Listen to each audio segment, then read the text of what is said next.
Two girls missing for 4 years, discovered alive. Inside a hidden cave by a mountain woman's dog. The wind came first, sharp as broken glass, sweeping down from the peaks of Wyoming's Silver Pine Ridge. Then came the silence, thick, complete, the kind of silence that presses against your ribs and makes you aware of your own heartbeat. Clara Hayes had learned to live inside that silence. For nearly 6 years, she'd made this mountain her only company, tending to her hens, fixing fences, and talking mostly to the Dutch shepherd who shadowed her every step. Rex wasn't just her dog. He was her anchor, her pulse, the only thing that had kept her from dissolving into the quiet after she lost everything else. That morning, the mist rolled over the ridge like low smoke. Clara poured coffee into a metal thermos and stepped out onto the porch. Rex was already awake, his ears cutting through the fog like radar dishes. He didn't wag his tail when he saw her. He was listening. "What is it, boy?" she asked softly. Then came the growl. It started low in Rex's chest, more vibration than sound. His body stiffened, one paw raised, eyes locked on the slope behind the cabin. Clara felt the familiar rush of adrenaline, the echo of the search and rescue days she'd buried deep. "Easy," she murmured, but Rex didn't move. He barked once, sharp and clipped, then bolted toward the trees. "Rex!" Her boots slipped on the frost as she ran after him, coffee sloshing down her sleeve. The fog swallowed the dog's shape almost instantly. She followed the sound instead, the rhythmic crash of paws through brush, the sudden pause, then a furious scratching. When she caught up, Rex was half buried in moss and dirt beneath a limestone ridge, digging with the precision of a machine. The ground here had shifted recently. She could see where roots had been torn free, where the soil was too loose for winter. "Rex, stop!" He didn't. His claws hit something solid, a hollow thud, then a faint metallic clink. The dog froze, head tilted, ears twitching. Clara crouched beside him, brushed away the dirt with her gloved hands, and saw a strip of fabric peeking from beneath a rock slab. Pale blue, the corner embroidered with a white swan. Her breath hitched. She touched it carefully. The thread was fine, handmade. The edges were worn, but not decayed. And the smell, she knew that scent. Not forest rot, not animal musk. Antiseptic. Someone had cleaned this. Clara sat back on her heels. Her mind raced. 4 years ago, 2 girls, Ellie and Sophie Granger, ages 10 and 7, vanished without a trace. Their case had haunted the county. Flyers plastered every gas station window. Volunteers combed these very woods until snow made the search impossible. Nothing had ever been found. Until now.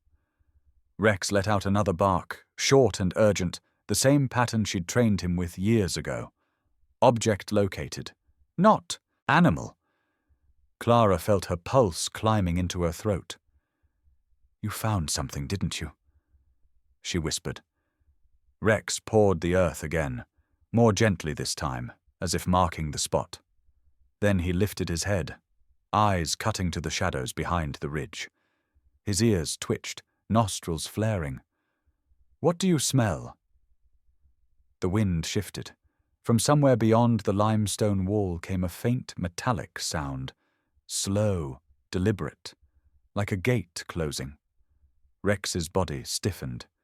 He gave a low growl and stepped closer to the sound. Clara's instincts screamed. She unclipped the small flashlight from her belt, crouched low, and pushed through the thicket. The light caught on something ahead, an indentation in the earth, half hidden by vines. A small cave opening, no wider than her shoulders. She knelt, shining the beam inside. The smell of damp stone hit her first, then the faint tang of rust. The air was warmer inside than it should have been for this altitude. Someone had been here. Recently. Rex inched forward, nose pressed near the ground, tail stiff. Then he stopped and whined, a low, trembling sound she hadn't heard from him since the night he'd found the body of her husband after the accident. Clara reached out to steady him, but he barked once, sharply, and the sound bounced off the rock walls like a warning shot. Then something answered. It wasn't an echo. It was a noise, so faint she almost missed it, coming from deep within the cave. A thud, then a scrape. Rex's hackles lifted. He turned his head toward her, eyes bright, unblinking. "Don't go in there," she whispered, though she already knew it was too late. Rex ducked into the darkness, tail vanishing in the beam of her flashlight. "Rex!" She hesitated only a heartbeat before following. The narrow passage pressed cold against her shoulders, the rock slick under her palms. She crawled forward, light trembling in her hand. 10 feet in, the tunnel widened just enough for her to stand. The air was thick, heavy. Her beam swept across the stone floor, catching the edge of something, scratches, fingernail marks. Small, human. Clara froze. Her pulse roared in her ears. The flashlight flickered once, then steadied. "Rex?" The dog was ahead, pawing at the ground near the back wall. He looked over his shoulder, eyes burning with that same intensity she'd seen during disaster missions, when he'd found survivors buried beneath concrete and fire. He barked again. One short pause, one more, discovery. Clara knelt beside him, brushing away loose soil. Beneath it was fabric again, different this time, pink and torn. And beneath that something metallic gleamed, a bracelet. She picked it up. The engraving was still legible. Sophie. Her vision blurred. The flashlight shook in her grip. Then Rex growled, deep and guttural. His head jerked toward the mouth of the cave. Clara turned her light back, expecting darkness. Instead, a silhouette stood at the entrance. Broad-shouldered, still, watching. Her heart slammed once, twice. She couldn't see the face, only the faint reflection of metal near the figure's hip. A badge, maybe, or a weapon. "Who's there?" No answer. The figure stepped back, melting into fog. Rex snarled, lunging forward until his leash went taut. Clara yanked him back, pulse hammering. When she finally stumbled out of the cave, the forest was silent again. No tracks, no sound. Only fog curling low across the ground and the faint echo of her own breathing. She crouched beside Rex, running her hand through his fur, grounding herself. "It's okay, boy," she whispered, though she didn't believe it. "It's over." But Rex didn't relax. His eyes stayed fixed on the tree line, ears twitching to a rhythm only he could hear. The mountains were holding their breath again, and somewhere beyond that wall of fog, Clara knew someone, or something, was listening. The dog had found a trace of the missing girls, but it wasn't just a discovery, it was an invitation. By the time Clara made it back to the cabin, the fog had burned away, leaving a brittle kind of light over the ridge. She set the scrap of embroidered fabric on the kitchen table, sealed inside a freezer bag.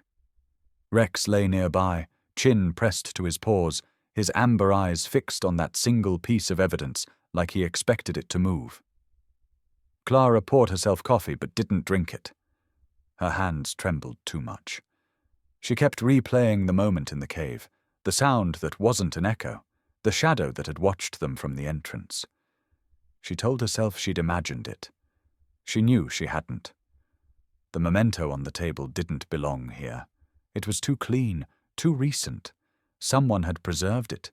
Someone had been close enough to care, or close enough to cover tracks. Rex huffed softly, breaking the silence. Clara looked at him. "You feel it too, don't you?" she murmured. He didn't move, just watched. 12 years ago, Clara would have logged this find in a report, called her team, and sent coordinates to the Search Command Center. Back then, she'd been part of Wyoming Fire and Rescue's K-9 Division, one of the best search and rescue technicians in the state. She and her dog, Mako, had worked mountain collapses, wildfire evacuations, and avalanche zones, until the landslide on Elk Canyon took Mako and her daughter with him. Clara hadn't set foot in a rescue operation since.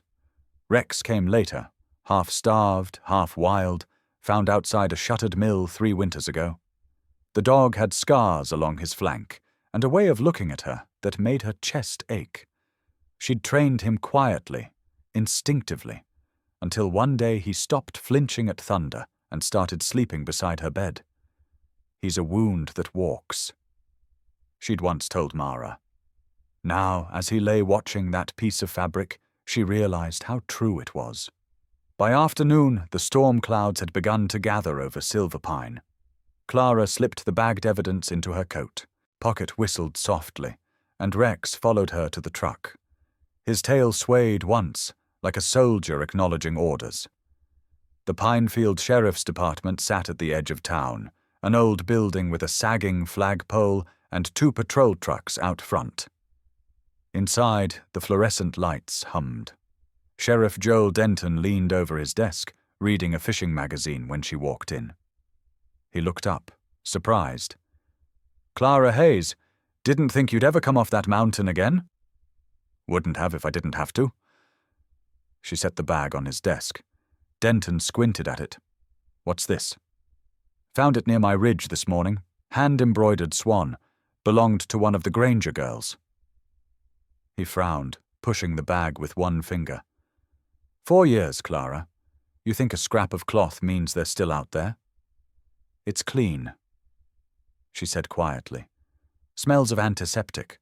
Someone's been taking care of it." He sighed. "You know how many false leads we've had since that case went cold? Dozens. People see ghosts where they want to see hope." Rex, lying by her boots, let out a low, deliberate growl. Denton stiffened. "He still does that trick of reading moods?" Clara didn't answer. She picked up the evidence bag. "You should send it to the lab. Run it against the Granger file." The sheriff's tone softened, almost pitying. "Clara, you've been alone too long. The mind starts building stories when the world gets quiet enough." That was the wrong thing to say. Rex stood now, tail stiff, a low rumble echoing in his throat. Clara reached down, brushing her fingers through his fur. "He doesn't growl at ghosts, Joel, only at lies." She turned to leave, but Denton called after her. "I'll send a deputy up to check, all right? Tomorrow morning, but don't go stirring the past. Those woods don't need more bodies." Outside, the air felt different, heavier. The sky was bruised purple with rain. Clara walked to her truck, Rex pacing beside her like a shadow. She started the engine, staring at the town she barely recognized anymore, the boarded storefronts, the faded missing posters still taped to the gas station window, the same 2 names, Ellie and Sophie Granger. 4 years gone. And yet somehow the forest had kept their secret. Halfway up the road to Silver Pine, Rex lifted his head sharply. His ears locked forward, eyes narrowing towards the tree line. Then he barked once, short, precise. Clara slowed the truck. "What is it?" Rex's nostrils flared. He gave another bark, sharper this time, and turned his gaze toward the ravine beside the road. Clara rolled down the window. The rain had started to fall, thin needles against the glass. Beneath it, faint but distinct, she heard a sound she couldn't mistake. Metal hitting metal. A clanging rhythm, steady, like a chain against a gate. Her pulse quickened. That sound didn't belong here. Not in an abandoned ridge 15 miles from the nearest property. Rex barked again, twice, tail rigid. The same code he'd used when locating survivors under debris. Discovery. "Stay," Clara said, but he was already out of the truck, paws splashing into the mud. "Rex!" She followed, flashlight cutting through the rain. The sound grew louder now, a metallic scrape, then silence. When they reached the edge of the ravine, She aimed her light down and saw tire tracks embedded in the soft ground. Fresh, no more than a day old.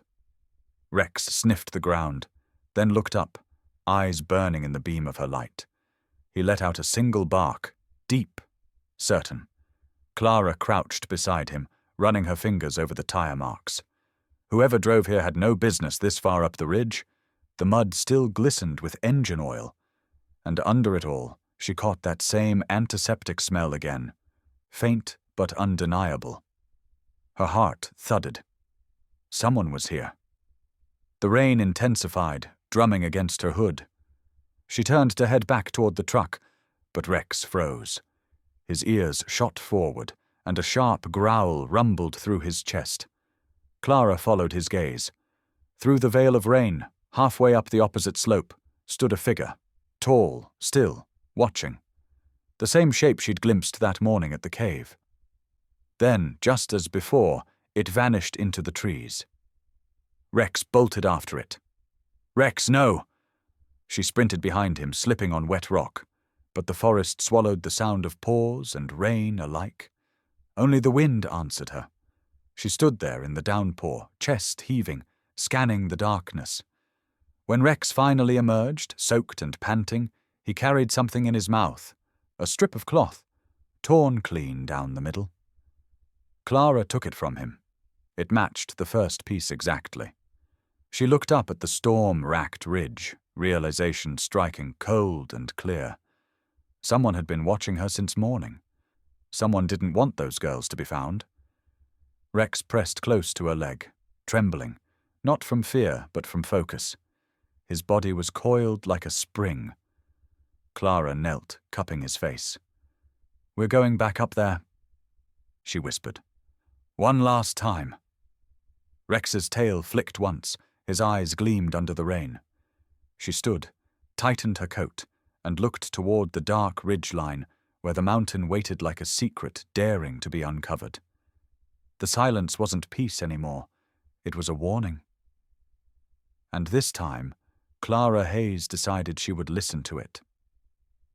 The storm passed by morning, leaving the forest heavy with mist and the faint scent of rain-soaked pine. Clara parked her truck near the old ranger trail, the one the county had stopped maintaining years ago. The world felt washed clean, except for the churned mud under the tires and the memory still clinging to her chest. Rex leapt out first, shaking the water from his coat, nose immediately pressed to the ground. His movements were purposeful, methodical, each sniff, each pause deliberate. He wasn't just following a scent, he was leading. "Go on, boy," she said softly. They trekked higher up the ridge, boots sinking into soft earth. The trees thinned, giving way to a slope scattered with broken rock and fallen branches. That's when Rex stopped. He turned his head sharply, ears pricked, tail straight. Clara followed his gaze. A boulder the size of a pickup truck sat near the edge of the ravine, half buried in a fresh slide of mud. The soil beneath it was dark and uneven, like something had recently shifted. Rex sniffed along the edges, then began to dig furiously at one spot where the earth met the base of the rock. "Rex, easy," Clara murmured, crouching beside him. The mud there wasn't just loose, it was damp with a faint metallic sheen. She brushed it aside with her glove, and a set of deep tread marks appeared in the half-frozen ground. Tires. She felt her stomach tighten. "This far up, there's no trail, no access road. Whoever drove here knew exactly where to go." Rex looked up, muzzle smeared with mud, and gave a low bark. She pulled out her phone, snapping photos of the tracks, the rock, the direction they faced. The images stirred a cold déjà vu, the careful gridwork of evidence photos she'd once taken at rescue scenes. But this wasn't rescue work. This was something else.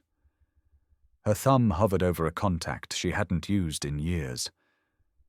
Mara Quinn.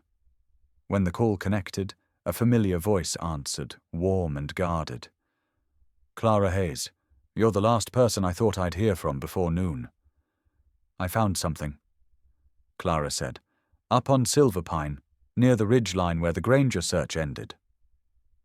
There was a pause. You're still on that case? I never was, but maybe I should have been.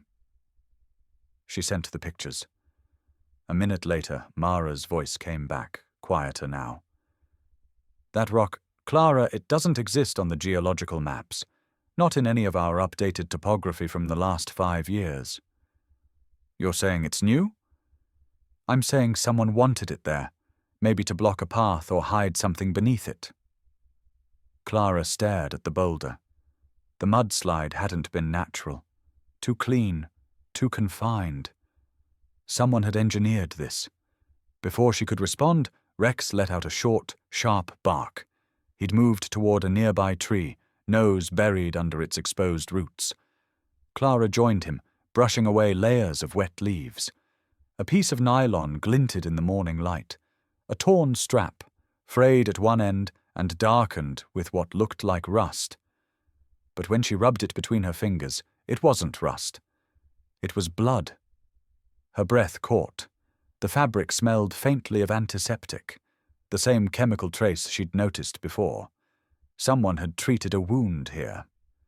Rex whined softly, pawing at the dirt again.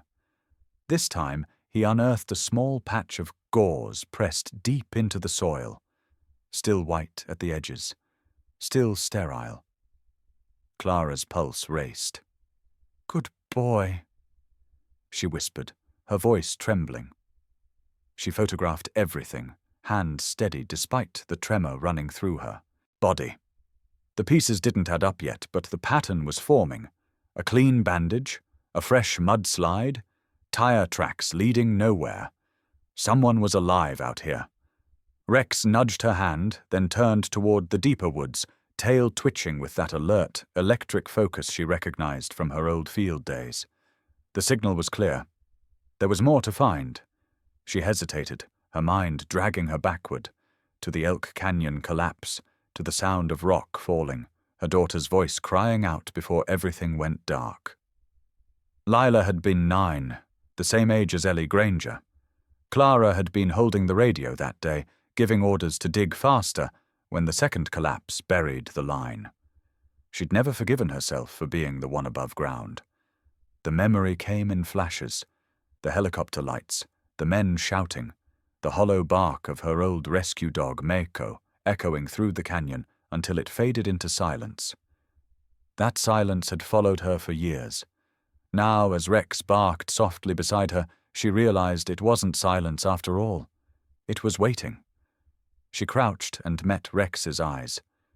"You're sure?" He gave one short bark, tail stiff. "All right," she said. "Show me." They moved deeper into the trees. The air grew cooler, the ground uneven. The forest seemed to hold its breath. At a bend in the ridge, the terrain dipped sharply. Clara nearly slipped before catching herself on a branch.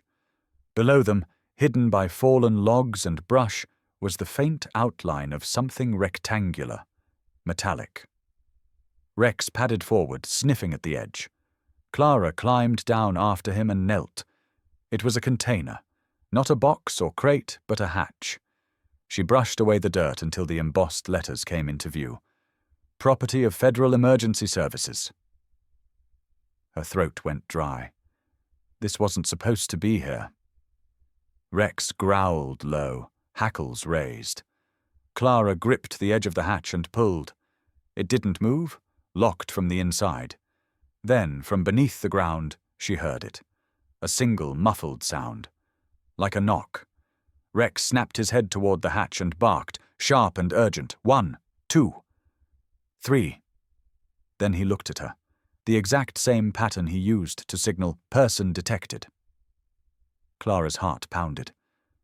"Rex, are you sure?" He barked again. She pressed her ear to the metal. For a moment there was only the thrum of her pulse. Then another faint knock. 2 taps. Then silence. Her breath came shallow, disbelieving. After 4 years, the mountains were answering. She backed away, eyes locked on the hatch, and grabbed her phone with shaking hands. Mara, I think I found something. There's a compartment. Underground. And I heard—" The call crackled, then cut off. No signal. Rex stood guard beside the hatch, tail low but steady. Clara reached down and rested a hand on his back. He was trembling with energy, ready to dig if she gave the word. "Not yet," she whispered. "We do this right." The air felt heavier now, as though the mountain itself was listening. Somewhere under their feet, someone, or something, had moved. And for the first time in years, Clara Hayes wasn't sure if what they'd uncovered was a rescue site or a grave. Clara drove straight into town at dawn. The roads were slick from melting frost, and her fingers gripped the steering wheel so tight her knuckles whitened. Rex sat in the passenger seat, alert, his eyes following every shadow that passed along the roadside. Neither of them had slept. The sheriff's office looked the same as it always did. Dim, stale coffee on the counter, the same cracked photograph of the 2014 hunting club hanging crooked on the wall. Sheriff Denton was behind his desk, boots up, sipping coffee when she burst in. He glanced up, unimpressed. "Morning, Clara. You look like you've seen a ghost." "I found something again," she said, sliding her phone toward him. "Tire tracks, blood, a medical bandage. And there's a hatch buried under the ridge. It's federal property." Denton squinted at the photos. "You sure this isn't just debris from the old training camp? The feds used that area during wildfire drills years ago." She shook her head. "This wasn't left decades ago. Someone's been there. There's blood, Joel. Fresh blood. Someone's hurt." He leaned back, exhaling a long, tired breath. "You're chasing memories, Clara. After what you've been through, that's no surprise. But you're seeing what you want to see." Her jaw clenched. "You think I'd drag myself down here for fun? You think Rex would signal live scent if it was nothing?" Denton looked at the dog, who stood beside her, stiff and silent. "He's a good dog, but animals get it wrong too." Rex let out a deep, guttural growl that made the sheriff's cup rattle against the desk. The man froze mid-sip. "Guess he doesn't like being called wrong," Clara said quietly. The tension thickened until Denton cleared his throat. "Fine. I'll have a deputy check it out later this week. But until then, stay off that ridge. You're not law enforcement anymore." Clara turned on her heel. "Then maybe it's time someone acted like it." Rex followed her out, the bell above the door jangling as it shut. By nightfall, the storm returned. The wind howled down from the ridge, battering the cabin's shutters. Clara sat by the table, studying her map under the weak light of a kerosene lamp. Red ink circled the ridge, tracing the old rescue routes she remembered from years ago. Rex lay beside her feet, twitching in his sleep. Every sound from outside made his ears flick. At first she thought the creak she heard was the wind. Then came a second one, heavier. The back door latch clicked. Clara froze. Rex was already up, silent, his head low and body rigid, his eyes locked on the door. Another sound, boots against the floorboards, slow, controlled. She reached for the shotgun leaning by the wall and racked it once. The sound was deafening in the small space. "Who's there?" The back door swung wider. A cold draft swept through, carrying the smell of wet earth and metal. Rex lunged before she could react, teeth bared, a flash of movement in the dark. A man's shout erupted, then silence. Clara switched on her lantern just in time to see the back door slamming shut again. Whoever it was had fled into the storm. She chased out onto the porch, rain slicing through the night, but the forest was already a blur of shadows. Rex stood beside her, growling at the darkness, hackles raised. When she stepped back inside, she saw the mess.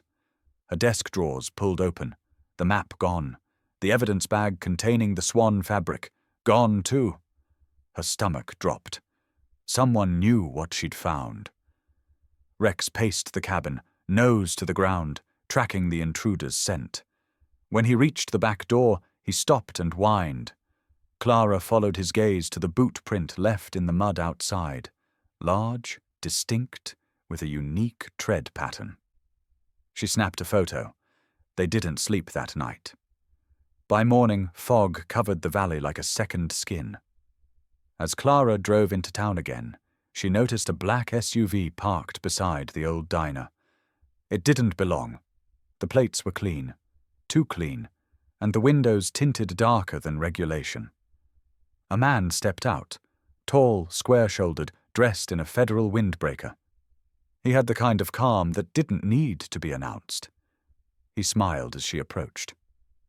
"Ms. Hayes, I presume? Special Agent Tom Hale, FBI." He flashed a badge too quickly for her to read the name. "I'm looking into the Granger case. Sheriff Denton mentioned your discovery." Clara studied him. His handshake was firm but impersonal. His eyes didn't linger on her, they lingered on Rex. "That your dog?" Hale asked, crouching slightly. "Yeah," she said. "Rex. Dutch Shepherd. Military lineage, right? Smart breed." Rex's ears flattened.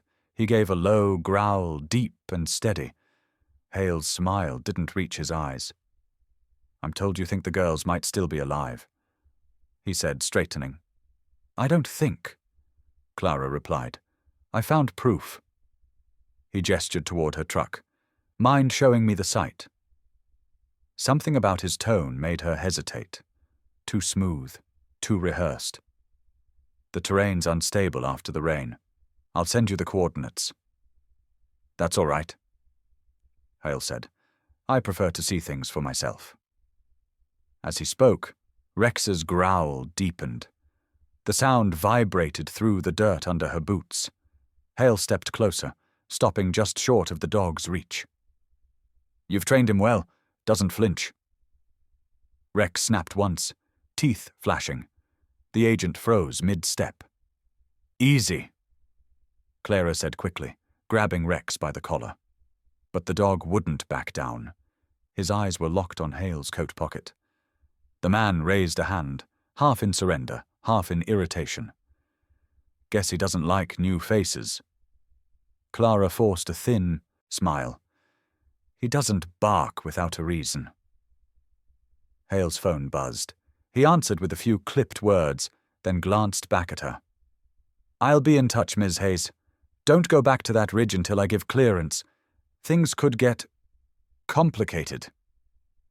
He turned to leave, but not before looking down at Rex one more time. For a brief second, Rex's nose twitched, his pupils dilated. He barked once, loud, sharp, the exact tone he'd used when identifying the scent from the swan cloth. Hale's smile faltered, just for a heartbeat. Then he slipped into the SUV and drove off. Clara stood there long after the engine noise faded. The mountain wind picked up again, sweeping across the parking lot. She looked at Rex, who was still staring down the empty road, tail stiff. "What was that, boy?" she whispered. Rex finally looked up at her, and for the first time since she'd known him, his gaze carried something close to fear. It wasn't the badge he'd recognized. It was the smell, the same one that clung to the swan fabric, the same sterile scent of antiseptic and blood. Clara exhaled slowly, realization settling in her chest like a stone. Whoever Agent Hale really was, he hadn't come to help. He'd come to clean up what was left.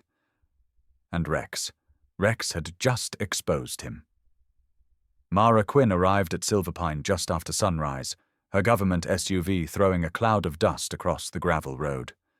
She stepped out in a grey field jacket with the federal crest still faintly visible on the sleeve, hair tied back, eyes scanning the ridge.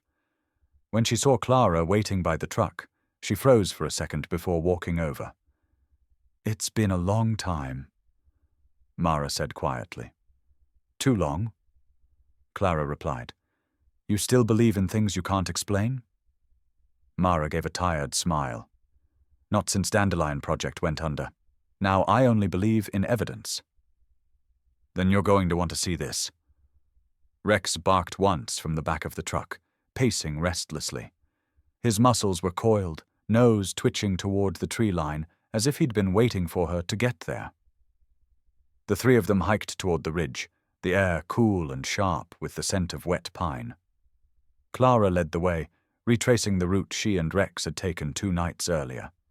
The ground was slick, patches of half-frozen mud glistening in the morning light. They stopped at the boulder where Rex had first found the bloodied strap. The mudslide looked different now, cleaner, as if someone had come back and smoothed the soil. Clara pointed. That's where the tire tracks were. They're gone. Mara crouched, examining the ground. Whoever did this knew exactly what they were covering. You weren't wrong, Clara. Someone's been operating up here. Rex sniffed the area again, tail rigid. Then he stopped, head snapping towards the east, nose pressed to the wind. Got something? Clara asked.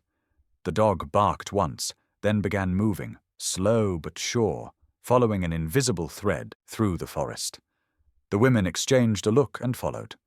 They moved for nearly a mile through thick trees until Rex stopped at the base of a cliffside, where the rock curved inward like a shallow cave. He pawed at a wall of tangled vines, whined softly, then looked back at Clara. Clara pulled the vines aside. Behind them was a narrow fissure in the rock, just wide enough for a person to crawl through. The smell hit her immediately. Antiseptic, old blood, and something else, something metallic and sterile. This is it, Clara whispered. Mara ran her flashlight along the edges of the opening. It's been reinforced. Someone disguised this intentionally. You can see where they poured resin over the cracks. Rex growled low, sniffing deeper into the fissure. Then he gave a sharp, almost panicked whine. The signal for presence detected. Clara felt her throat tighten. Someone's alive in there. Mara straightened, instinctively reaching for her radio. I'll call it in. We need backup, and hazmat in case this is part of an old facility. Clara grabbed her wrist. No, if they're keeping those girls in there, we can't wait. You know what happens when word travels up the chain. This isn't a rescue operation, Mara said. If Hale's involved, this could be federal containment. Rex whined again, pawing at the ground, anxious. Clara's voice dropped. 4 years, Mara. 4 years of silence. If those kids are still breathing, I'm not wasting another minute waiting for permission. The 2 women locked eyes. There was history there, old loyalty, old guilt. Mara's expression softened first. She exhaled slowly. All right. But if this goes bad, I never heard from you. Clara nodded once. Understood. They geared up quickly, pulling flashlights and gloves from their packs. Rex waited at the mouth of the fissure, every muscle quivering with anticipation. Mara crouched beside him. You're sure he knows what's inside? Clara smiled faintly. He's never been wrong. Mara swallowed hard, then clicked on her flashlight. Lead the way. Rex slipped in first, his body disappearing into the narrow darkness. Clara followed, the rock scraping against her jacket, the air cold and stale. The passage opened gradually into a chamber no larger than a small bedroom. The smell was overwhelming now, disinfectant and decay.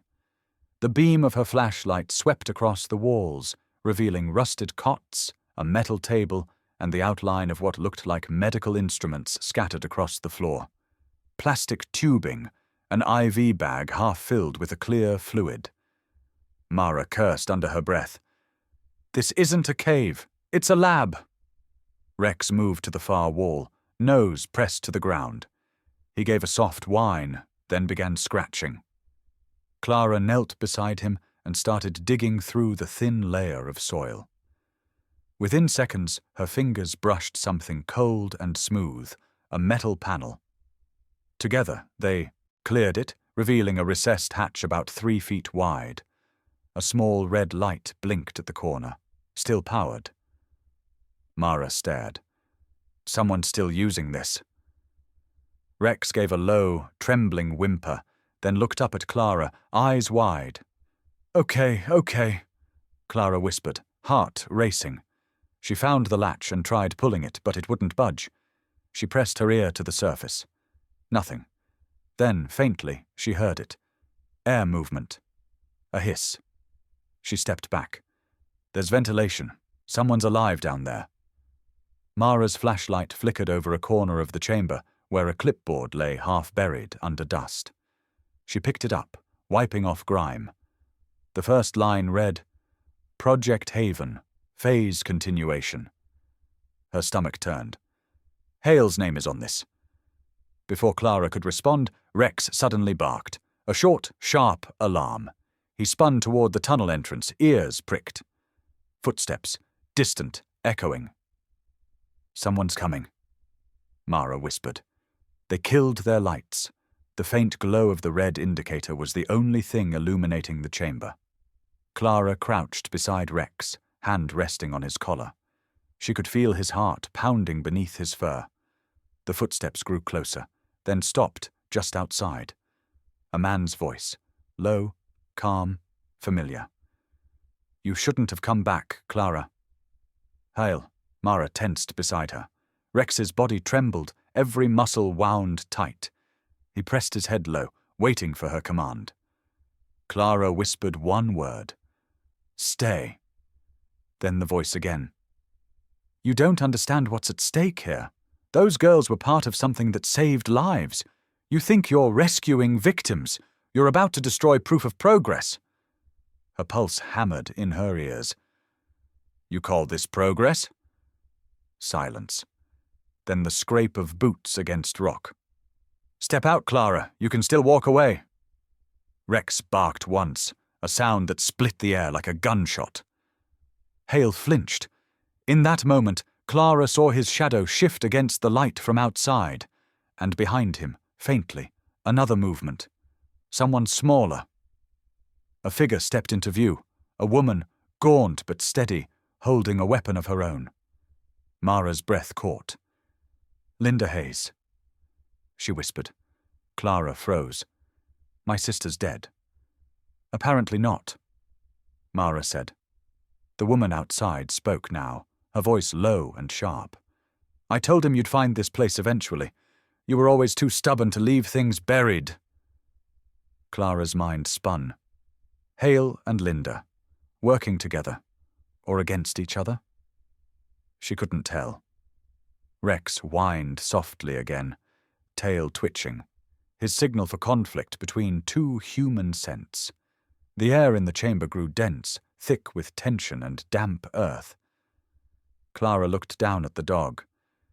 You still smell life in there, don't you? Rex's ears flicked forward. One bark, yes. She tightened her grip on the flashlight, heart pounding. Then that's where we're going.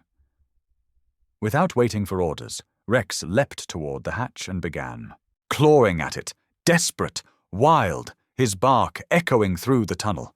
Outside, Hale shouted, Stop! You don't know what you're opening! But Clara didn't stop. Not now. Not after 4 years of silence. The line between right and wrong had vanished. All that remained was instinct, hers and Rex's. And in that moment they were one and the same. The air inside the tunnel was thick, damp, and alive with echoes. Each breath came out as vapor, each step a whisper on the wet stone. Rex moved ahead, tail low but steady, his paws silent against the floor. His ears flicked with every sound, guiding them forward through the dark. Clara's flashlight trembled slightly in her grip, cutting narrow beams across the rough walls. Mara followed close behind, her own light sweeping over what looked like claw marks. Those aren't animal, she said quietly. Clara aimed her beam higher. The scratches were small, erratic, human. Some lines smeared faint traces of dried blood. She pressed her hand against the wall, feeling the faint indentations beneath her palm. They were fingernails, a child's desperate attempt to escape. Rex stopped abruptly. His nose brushed the ground, then lifted, nostrils flaring. He barked once, short, precise, the signal for human scent. "What is it, boy?" Clara whispered. He looked back, eyes burning in the light, then pushed forward into another narrow chamber. The smell of antiseptic grew stronger now, mixed with decay and something faintly sweet, like rotting fruit. Mara swept her flashlight across the floor and froze. "Clara, look." A torn piece of flannel lay half buried in the dirt, blue and white plaid frayed at the edges. Clara picked it up, brushing off the grime. Her breath hitched when she saw the faint marker letters written across the collar. Sophie. Her hand shook. This was hers. Before Mara could respond, a faint sound rose from deeper in the tunnel. At first it was barely audible, a stifled whimper, maybe wind through a crack. Then it came again, clearer, unmistakable. "Please." Both women froze. Rex lifted his head sharply, ears pricked, tail rigid. He took 2 slow steps forward, then looked back as if asking for permission. Clara nodded once. "Go." He darted ahead, his body disappearing into the dark. The tunnel narrowed, then opened suddenly into a low chamber lit by a single flickering bulb.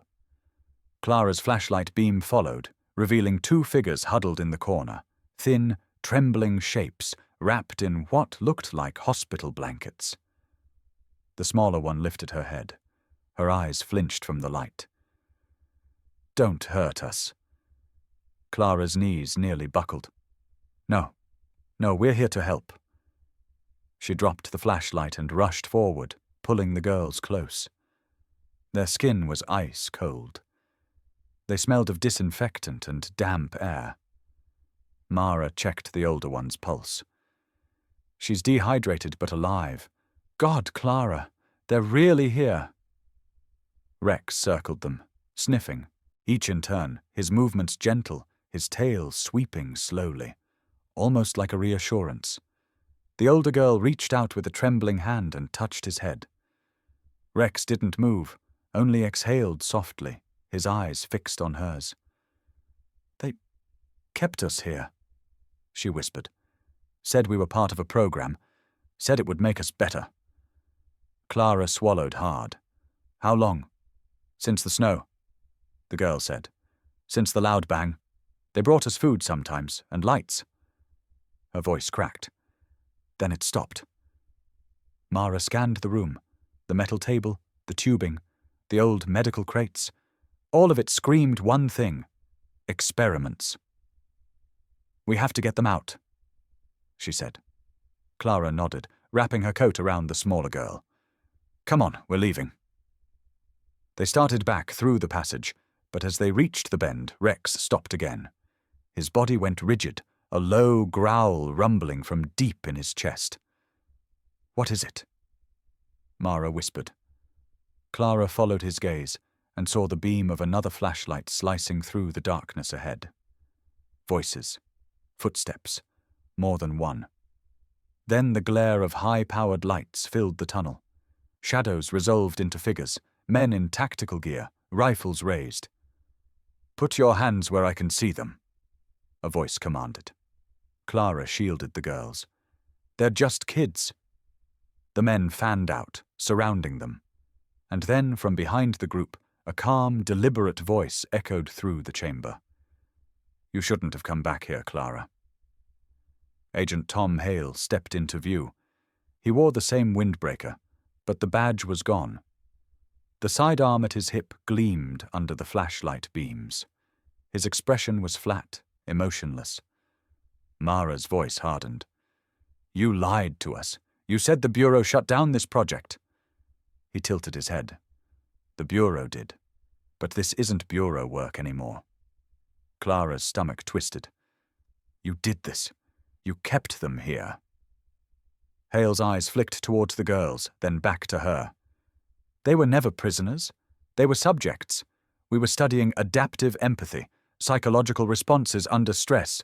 Their resilience will save hundreds, maybe thousands of lives one day." Clara stared at him in disbelief. "They're children. You broke them." He sighed. Progress always costs something.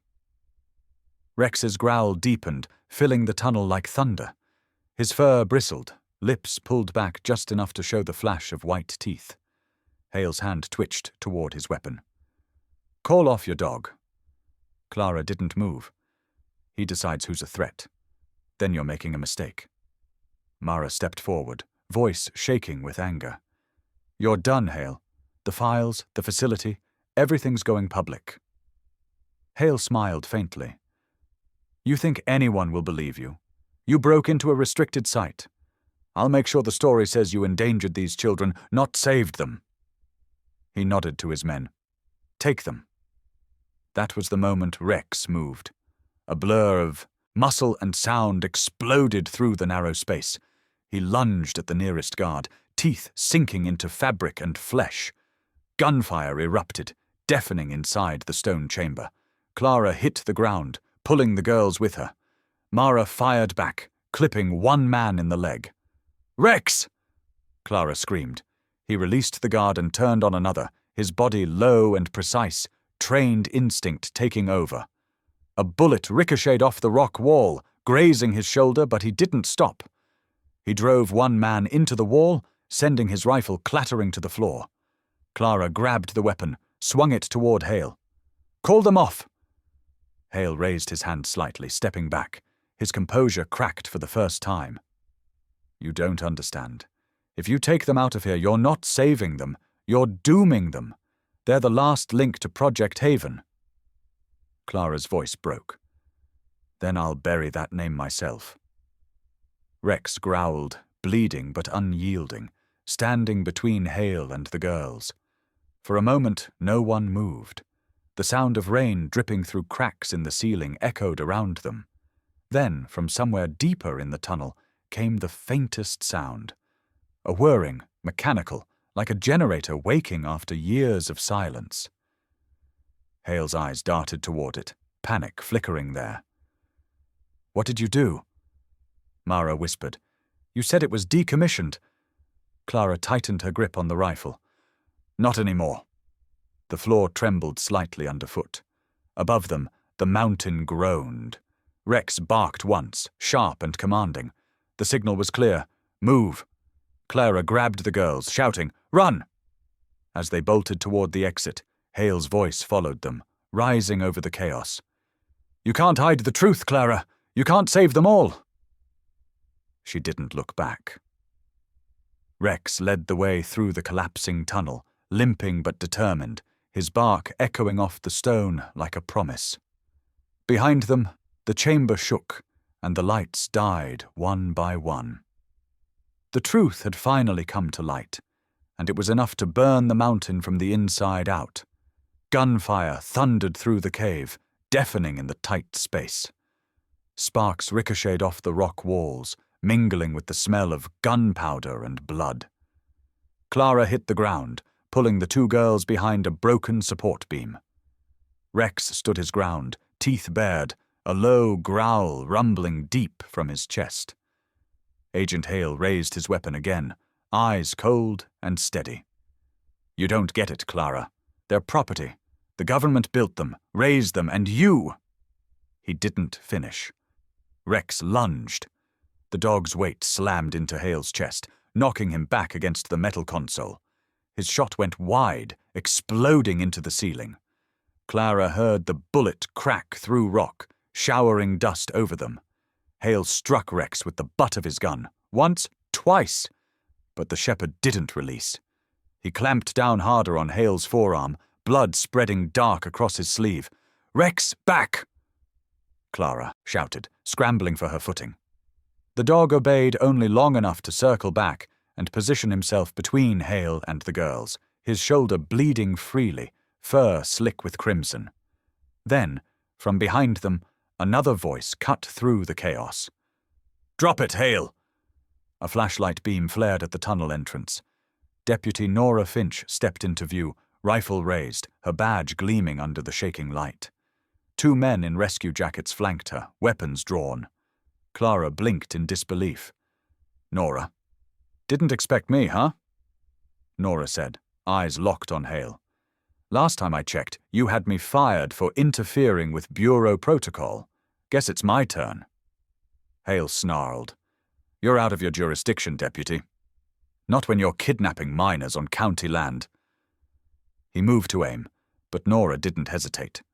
A single, controlled shot cracked through the air, striking the weapon clean out of his hand. He stumbled back, cursing, clutching his arm. The two rescue men rushed forward, tackling Hale to the ground. His subordinates, startled and outnumbered, dropped their guns. Clara exhaled for the first time in what felt like hours. You're late, she said, half laughing, half crying. Traffic? Nora quipped, then nodded toward Rex. Looks like someone else took the brunt of it. Rex wobbled slightly, his legs trembling. Blood stained the dirt beneath him. He let out a soft, defiant bark, as if to say he was still standing. And that was all that mattered. Come here, boy, Clara whispered. He limped toward her, leaning heavily against her leg. When she pressed her hand to his wound, he winced, but didn't move away. Nora knelt beside them. We've got medics at the entrance. Let's move. Clara helped the girls up, wrapping them both in blankets from Nora's pack. Their faces were pale, their eyes wide, but they clung to her without fear. You're safe now, she murmured. It's over. The sound of distant rotors echoed above the mountain. A rescue helicopter circled low, its light cutting through the storm. The team guided them out of the collapsing tunnel, Hale shouting curses from where he was restrained. Outside, the cold hit like a wall. The night air was clean compared to the stench of the cave. Clara looked back once, watching the darkness swallow the tunnel entrance for good. Inside the helicopter, she sat beside Rex, her hand resting over his chest. His breathing was shallow but steady. A medic was already working to bandage the wound on his shoulder, murmuring softly as the rotor blades roared above them. Across the cabin, the two girls huddled together, eyes fixed on the window. Mara sat beside them, pale and silent, her face streaked with soot. When Clara met her gaze, no words were needed. Back on the ground in Pinefield, the hospital lights cut through the fog. Rex was rushed to the veterinary wing, Clara following close behind, her hands still trembling. The antiseptic smell clawed at her throat. It reminded her too much of that cave. When they placed Rex on the examination table, he turned his head toward her, eyes glassy but aware. The vet pressed gauze to his shoulder, whispering something about a clean exit wound, but Clara barely heard. She held Rex's paw in both hands. Her voice was low, breaking. You brought them back, boy. You did it. Rex blinked slowly, then let out a faint sound, a half bark, half whine, as his tail moved once, weak but deliberate. Clara smiled through the tears that streaked her cheeks. I know, she whispered. We're not done yet, right? Outside the window, the town was waking up to sirens and searchlights. The ridge that had hidden so much pain for so long now shone under the floodlights of truth. Deputy Nora walked into the waiting room, pulling off her jacket. Hale's in custody. They've confirmed federal charges. It's bigger than any of us thought. Clara looked up, exhausted. How big? Enough to reopen half the sealed cases from the last decade. Project Haven's finished. Clara exhaled, a weight lifting from her chest. Good. Nora hesitated, then added softly. They're calling you the woman who broke the mountain's silence. Clara shook her head. No, it wasn't me. She looked through the glass at Rex, who was now resting peacefully under the dim lights. It was him. The vet stepped out a few minutes later. He's stable, she said. Tough old boy. You must have trained him well. Clara's voice caught. He trained me. Hours passed. The hospital grew quiet, the storm outside easing into a steady drizzle. The girls were sleeping now, safe under the care of social services. Mara had gone to file reports. Clara stayed by Rex's side, her hand never leaving his paw. When the first light of dawn spilled through the blinds, Rex stirred. He opened one eye, gave a soft grunt, and wagged his tail once. Clara laughed, relief and exhaustion blending into one. "You rest now," she whispered. "You've done enough." But Rex didn't close his eyes right away. He stared at her for a long moment, and something passed between them, a silent understanding that the story wasn't over yet. Because loyalty like his didn't end with rescue. It carried on, in every heartbeat, every breath shared between them. And somewhere out there, beneath the ridge and the pine, the truth was still echoing. Justice had come.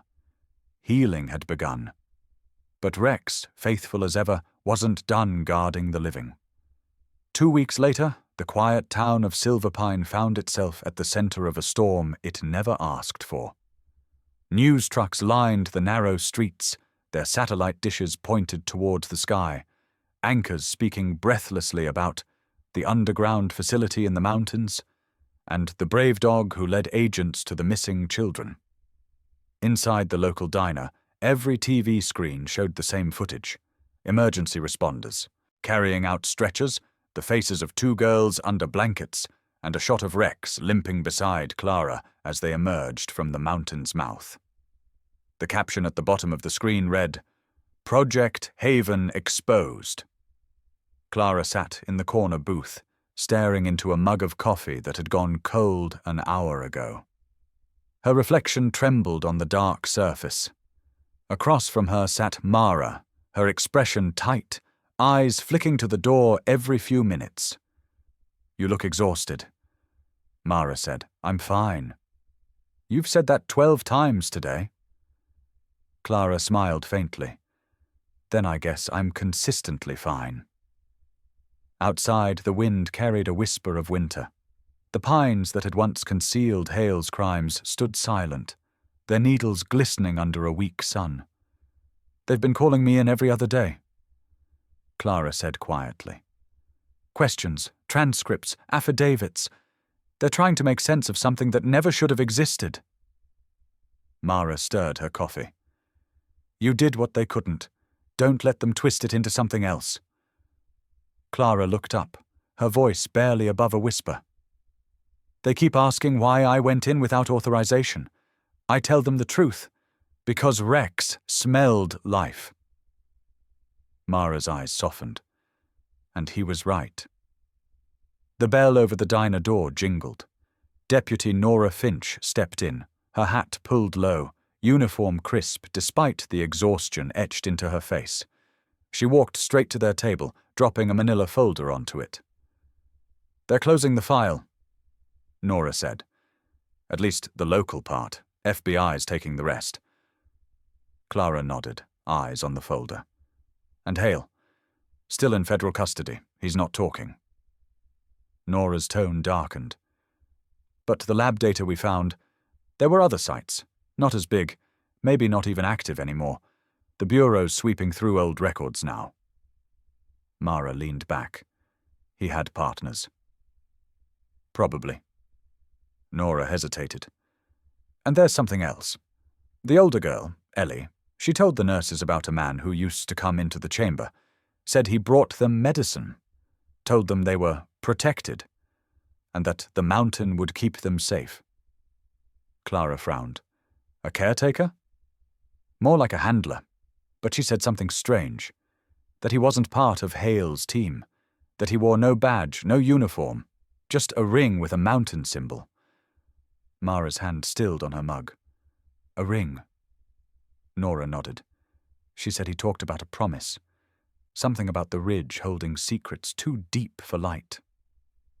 The 3 women exchanged a look. For a moment, no one spoke. Finally, Clara said, "Maybe he's the reason they're still alive. Or the reason this isn't over." Mara murmured. Outside, through the diner's window, Rex stood tied beside Clara's truck. His bandaged shoulder peeked through the harness, but his tail wagged lazily each time someone passed. Kids who recognized him from the news stopped to pet him, whispering words of thanks. He accepted each pat with quiet dignity, his gaze drifting toward the mountains as though keeping watch. Later that evening, Clara drove home through the back roads, the radio murmuring fragments of reports. Her cabin sat nestled at the base of the ridge, its porch light glowing against the dusk. Rex hopped down from the truck slowly, his gait uneven but steady. Clara waited for him, hand outstretched. "You're getting faster," she said softly. He gave a small bark, low and proud, before trotting toward the porch steps. Inside, the cabin was warm, lit by the fire she'd kept burning since they returned. The smell of pine smoke mixed with antiseptic from the vet's bandages. Rex curled up by the fireplace, head resting on his paws. Clara pulled out an old leather-bound notebook from the shelf, the one she hadn't opened since her father's death years ago. It was filled with unfinished notes, sketches, and names of trails across the Silverpine Range. The last entry was dated 4 years before. Search continues. No closure yet. She sat down at the small wooden table, turned to a fresh page, and picked up her pen. Her hand trembled for a moment, then steadied. Sometimes the mountain doesn't keep secrets, it keeps promises. She looked over at Rex, who lifted his head at the sound of her voice. "You kept one too," she said quietly. He blinked slowly, tail brushing the rug. There was a knock at the door.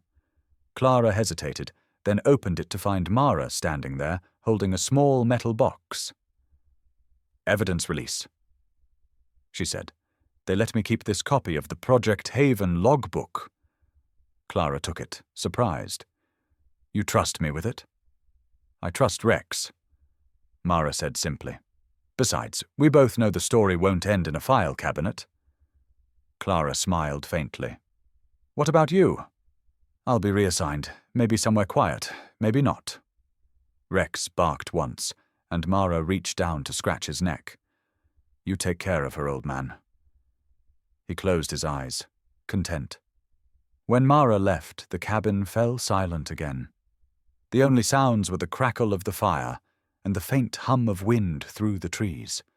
Clara glanced at the box on her table, then at the open journal.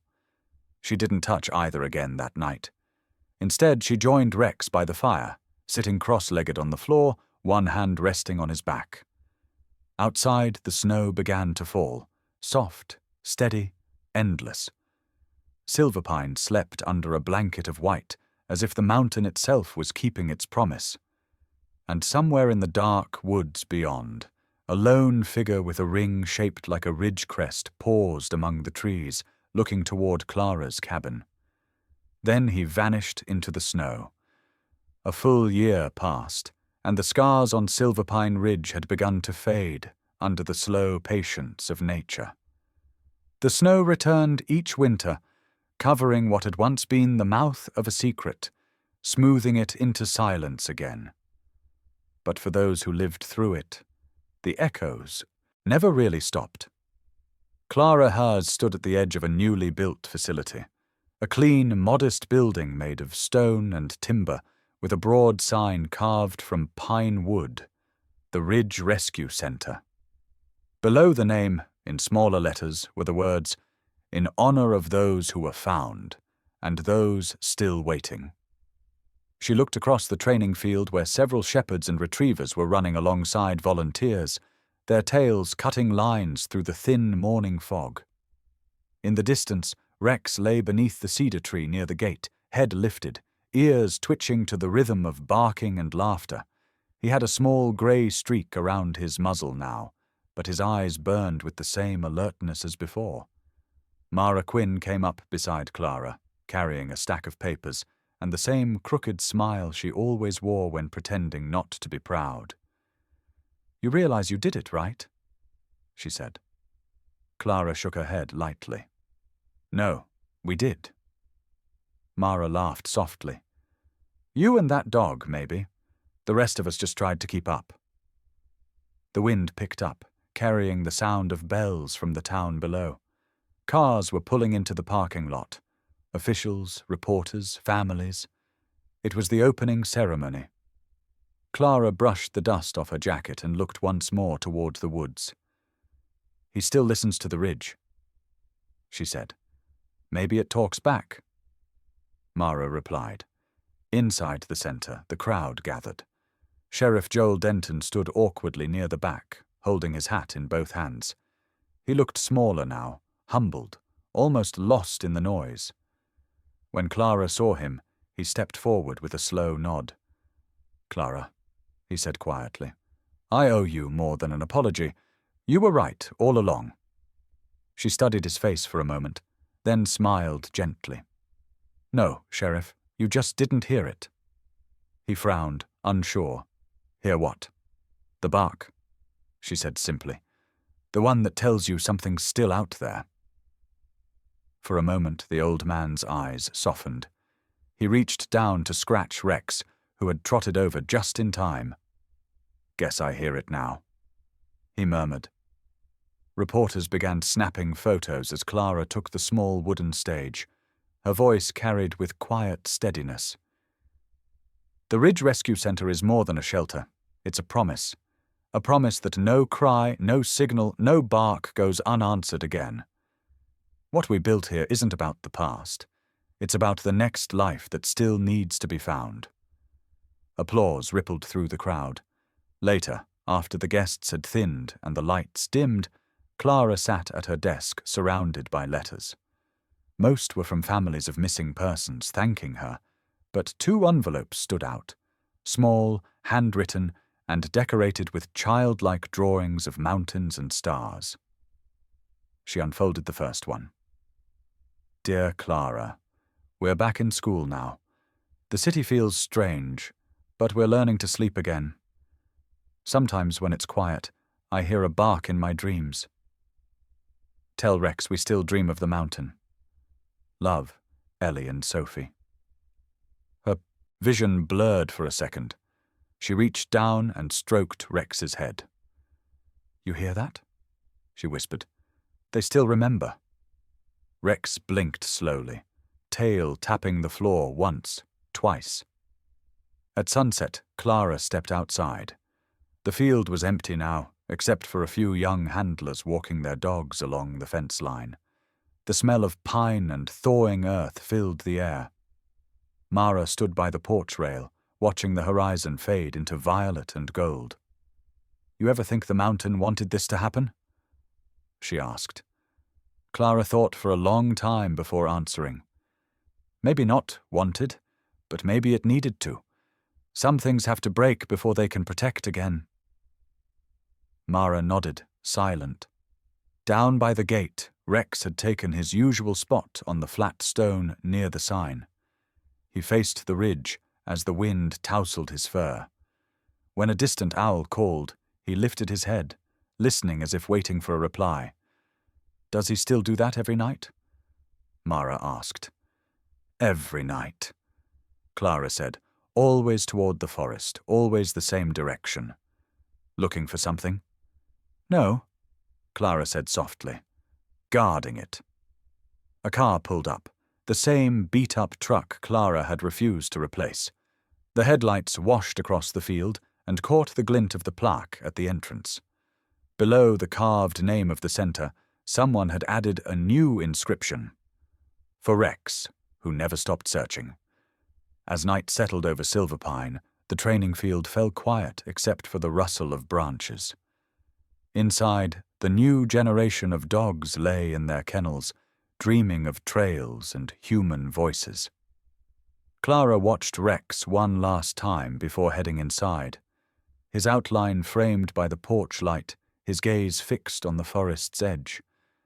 He didn't bark. He didn't move. He simply watched, and in that stillness, in that unyielding focus, Clara understood something she never could before. That silence wasn't the end of a story. It was the moment the next one began. The Ridge Rescue Center stood as proof of that, a living memory forged from loss, loyalty, and the echo of one dog's bark that refused to be forgotten. And up on Silver Pine Ridge, where snow whispered over stone, the mountain seemed to breathe again, no longer a keeper of secrets, but of promises fulfilled. The snow had returned to Silver Pine Ridge, falling in soft spirals that covered the world in silence. The cabin stood just as it always had, weathered wood, smoke curling gently from the chimney, a faint golden light flickering inside. Outside, sitting before the porch like a sentinel carved from the mountain itself, was Rex. His fur had grown a little lighter around the muzzle, his movements slower, but his eyes, those deep amber eyes, still watched the tree line with the same focus, the same quiet vigilance. Down the slope, laughter echoed through the crisp air. A group of high school students trudged through the snow, their cameras and notebooks clutched close. The banner on their jackets read, Silver Pine Community School, Project Mountain Heroes. "Mrs. Hayes?" a girl called, breathless from the climb. "We're from the journalism club. We emailed last week?" Clara stepped out onto the porch, bundled in a wool coat, her hair streaked silver at the edges. "You made it," she said warmly. "Didn't think anyone would hike up here this early in the season." The students grinned, setting up their camera on a tripod. "We wanted to do a feature about you, and Rex," said the girl. "Our project's about people who changed our town." Clara laughed softly, brushing a dusting of snow from her shoulder. "I didn't change anything. The mountain did." The students exchanged glances, intrigued. One boy pointed his microphone toward her. "Can you tell us how it all started? The Ridge Rescue Center? The search mission? Everything?" Clara's gaze drifted toward Rex, who now lifted his head, ears twitching at the sound of their voices. For a moment, her eyes softened, the reflection of memory flickering there. "It started with a bark," she said simply, "a sound I'd almost forgotten how to listen to." The wind shifted, carrying the faint scent of pine and wood smoke. She walked over to Rex, kneeling beside him. He leaned into her touch, eyes half closed, content but alert. "Back then I thought I was done with rescue work, with loss, with the noise of the world. But he wasn't done, not yet. He knew there was still something out there. Someone." The girl lowered her camera a little. "You mean the Granger sisters?" Clara nodded. 2 girls missing for 4 years. Everyone said they were gone. But Rex, he didn't believe that. He barked until I listened. One of the boys glanced at the dog. "He must have been trained really well." Clara smiled faintly. "No, he trained me. I just had to remember what it meant to trust instinct." The snow thickened, blanketing the ridge in white. The students filmed quietly, capturing every word, every breath of steam in the cold air. "Mrs. Hayes," another student asked gently, "what made you stay up here after everything? You could have moved to town. You could have rested." Clara looked at Rex again. He was watching the tree line, the same way he always did, head tilted slightly, as if waiting for something unseen. "I stay because he does," she said. "He keeps watch, maybe for the girls, maybe for the ones we'll never find, maybe for me." A pause settled over them, filled only by the whisper of wind and the soft creak of snow underfoot. Then Clara's tone shifted, low but clear. "He didn't bark for food. He barked because someone was still waiting to be found." The students froze for a heartbeat. The girl behind the camera blinked rapidly, caught between recording and feeling. Then she whispered, "That's beautiful." Clara smiled, brushing a hand over Rex's neck. "Write that down before you forget." The students packed up after a while, thanking her, promising to send the final cut of the documentary. As they left down the slope, Their voices faded, replaced by the familiar hush of the mountain. Clara stood at the porch railing, watching them go. The air smelled of snow and cedar. Behind her, the door to the cabin creaked softly. Inside, the fire burned low, its light spilling across the room, catching on a framed photograph. 2 young girls smiling beside a tall shepherd. She turned back toward Rex, who had resumed his post near the steps. "You know," she said quietly, "I think the mountain sleeps better knowing you're still here." He glanced at her, ears flicking, then returned his gaze to the forest. Far off, deep within the ridge, came the faint echo of something. Maybe the cry of a coyote, maybe just the wind threading through the pines. Rex stiffened for a moment, tail lifting slightly. His breath plumed in the cold. Clara watched him, heart swelling with the same mix of pride and ache that had lived inside her since the day they first found that scrap of blue cloth. "Still guarding," she whispered. Snowflakes swirled between them, catching the dying light of day.